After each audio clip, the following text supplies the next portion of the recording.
Dès son arrivée à Saint-Dizier, Nicolas Sarkozy visite l'entreprise Hachette Driou, une fonderie bragarde avec un chiffre d'affaires de 60 millions d'euros.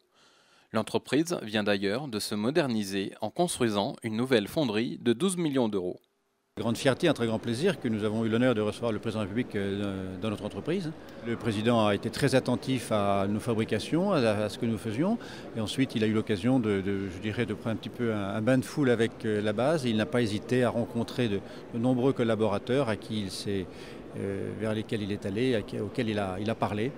Et manifestement, les gens ont été très touchés par cette façon qu'il a eu de se mêler à eux.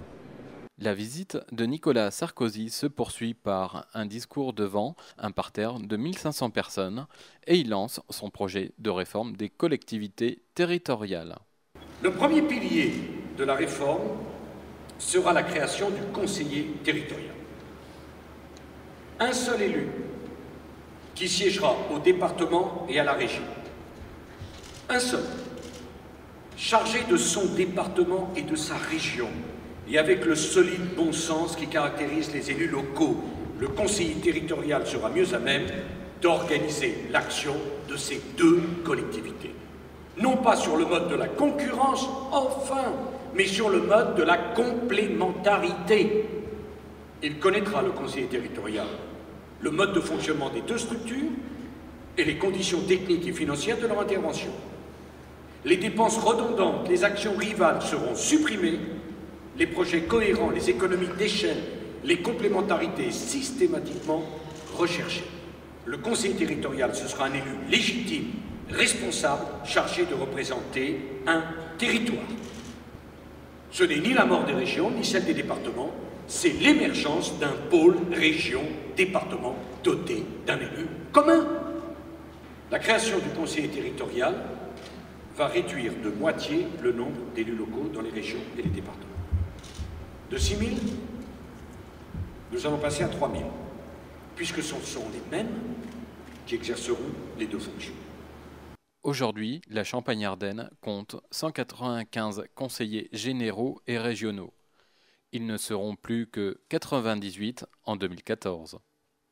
Depuis 35 ans, nous vivons avec un système absurde, un système unique en Europe qui surtaxe l'investissement, un système qui pousse les entreprises à se délocaliser, un système qui détruit les emplois industriels.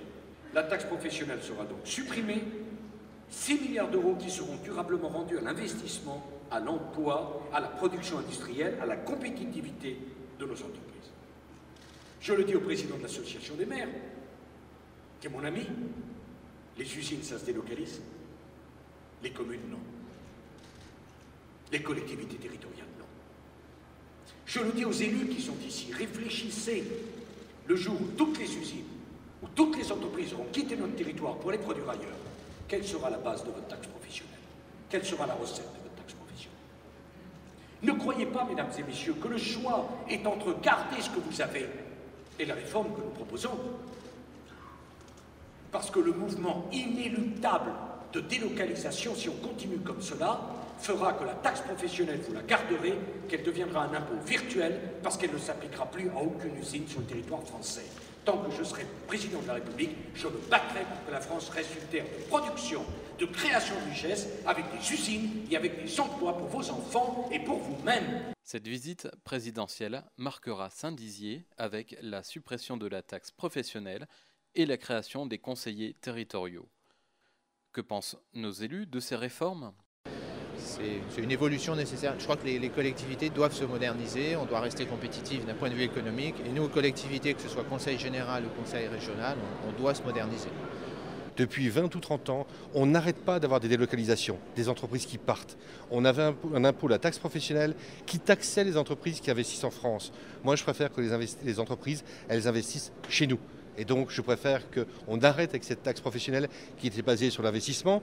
Le texte qui est en train d'être travaillé à l'Assemblée va être beaucoup amélioré. Il va garder un lien entre la fiscalité que va percevoir une commune ou un département ou une région et les entreprises qui s'y trouvent. Je crois qu'on arrive à un bon compromis. On atteint l'objectif de défendre les entreprises et l'industrie française tout en gardant des ressources pour les collectivités locales. On a ouvert certaines portes, on a affirmé certains principes.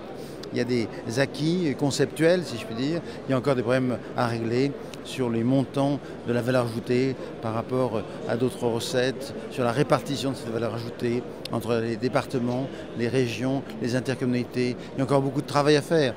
Moi, je suis un ardent partisan de cette réforme. J'y ai beaucoup travaillé dans le comité Balladur et puis au groupe parlementaire UMP de l'Assemblée, parce que je pense qu'il est indispensable de clarifier et de simplifier les choses pour faire des économies.